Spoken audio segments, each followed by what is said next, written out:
오늘의 말씀 누가복음 8장 1절부터 18절 말씀. 하나님 아버지, 금요일 아침 이 시간에도 주님의 은혜를 함음으로 주 앞에 나갑니다. 이 시간에도 우리 모두에게 말씀을 통해 하나님의 음성을 들려주옵소서. 예수님의 이름으로 기도합나이다. 아멘. 할렐루야. 성교 성도 여러분, 오늘 하루도 하나님의 은혜와 평강이 여러분 삶 가운데 넘쳐나기를 축복합니다. 오늘 우리에게 주시는 하나님의 말씀은 누가복음 8장 1절에서 18절까지의 말씀입니다. 이제 예수님의 갈릴리 전도여행이 시작됩니다. 8장 1절부터 9장 50절까지 말씀이죠.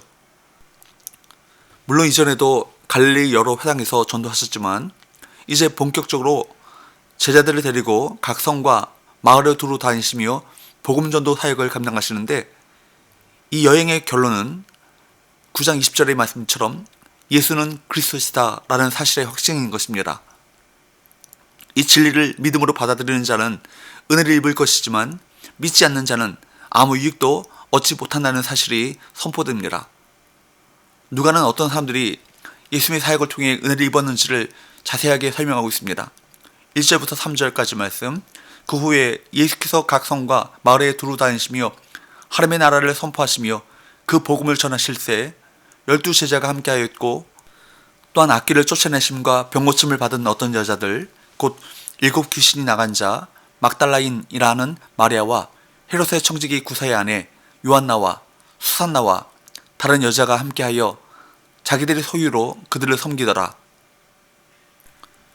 12 제자들을 비롯해 악한 귀신에게서 노임을 받거나 병에서 나음을 입은 여인들이 예수님과 동행하며 섬기고 있습니다. 누가는 특별히 여인들이 예수님을 섬겼다는 사실에 주목하고 있습니다. 12 사도들은 남자였지만 예수님을 섬겼던 사람들 중에는 여인들이 참 많았습니다. 누가는 이를 통해 당시의 사회적 장벽들, 즉 유대인과 이방인, 자유인과 노예, 부자와 가난한 자, 남자와 여자의 장벽이 복음에 의해 무너졌다는 사실을 드러내고 있습니다. 그러나 예수님께서 전하시는 말씀을 들었다고 해서 모두가 다 말씀을 받아들인 것은 아니었습니다. 4절부터 8절, 각 동네 사람들이 예수께로 나와 큰 무리를 이루니 예수께서 비로 말씀하시되 씨를 뿌리는 자가 그 씨를 뿌리러 나가서 뿌릴새 덜어는 길가에 떨어짐에 밟히며 공중의 새들이 먹어버렸고, 덜어는 바위에 떨어짐에 싹이 났다가 습기가 없으므로 말랐고, 덜어는 가시떨기 속에 떨어짐에 가시가 함께 자라서 기운을 막았고, 덜어는 좋은 땅에 떨어짐에 나서 100배의 결실을 하였느니라. 이 말씀을 하시고 외치시되 들을 귀 있는 자는 들을지어다. 같은 복음, 같은 씨앗이 뿌려져도 땅의 상태에 따라 결과가 다른 것처럼 어떤 일은 복음을 듣고 믿지만 어떤 일은 믿지 않거나 배교하는 일이 벌어집니다. 9절 10절, 제자들이 이 비유의 뜻을 물으니 이르시되 하나님 나라의 비밀을 아는 것이 너희에게는 허락되었으나 다른 사람에게는 비유로 하라니 이는 그들로 보아도 보지 못하고 들어도 깨닫지 못하게 하려 함이라. 아무리 하나님의 나라의 비밀을 전하고 가르쳐도 어떤 이들은 보아도 보지 못하고 들어도 깨닫지 못하는 상황에 빠지고 맙니다. 예수님이 의도적으로 어려운 이야기를 하셔서 깨닫지 못하게 하신 것이 아닙니다. 누군가를 가르치실 때 비유를 사용하시는 이유는 이해를 돕기 위한 것이죠. 씨 뿌리는 비유는 그리 이해하기 어려운 비유가 아닙니다. 예수님께서 어려운 이야기를 하셔서가 아니라 11절부터 15절까지의 말씀을 보면 그들의 마음이 굳어져 있고 약간의 고난도 참지 못하고 세상의 욕망에 붙잡혀 있기 때문에 말씀이 그 맘밭에서 열매를 맺지 못하는 것입니다. 그러므로 이 비유 해석은 말씀을 믿고 열매를 맺고 구원받는 길이 무엇인지를 보여주며 말씀의 씨가 떨어지는 장소인 길가, 바위, 가시떨기 등의 비유를 통해 말씀을 빼앗는 마귀, 시련, 세상 염려, 재물, 향락, 그런 것들이 믿음과 열매 맺음을 방해한다고 알려주고 있습니다. 그렇다면 어떤 땅이 열매 맺는 좋은 땅이겠습니까?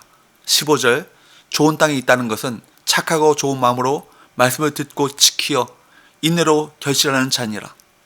선한 마음으로, 착하고 좋은 마음으로 말씀을 받아들이고 끈기 있게 버티는 것이 열매 맺는 실천에 있어서 아주 중요함을 가르쳐주고 있습니다. 완악한 마음으로 말씀을 거부하거나 왜곡하거나 박해나 유혹에 넘어져 말씀을 포기하면 열매를 맺을 수 없는 것입니다.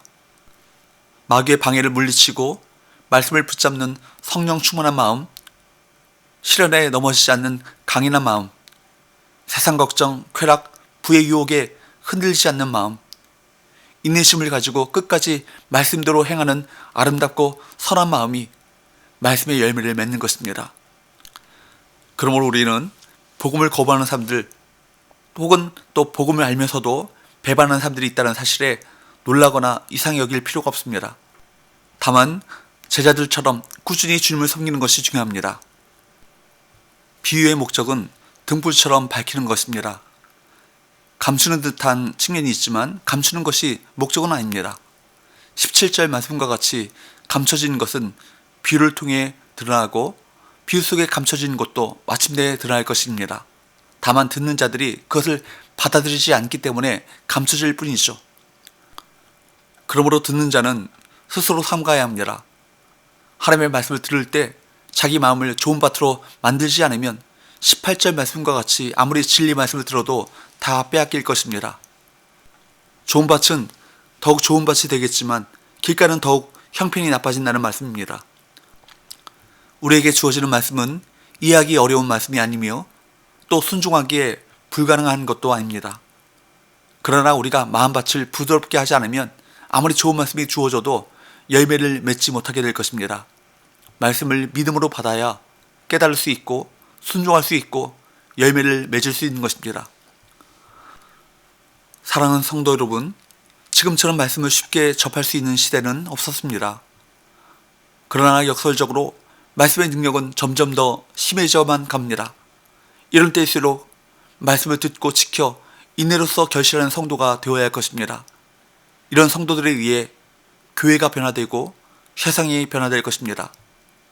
바로 그 주인공이 될 수 있기를 축복합니다. 기도합시다. 하나님 아버지, 저희의 마음밭이 좋은 땅, 좋은 밭이 되게 하셔서 착하고 좋은 마음으로 말씀을 듣고 지키어 인내로 결실하는 삶을 살아가게 하여 주옵소서. 예수님 이름으로 기도합나이다. 아멘.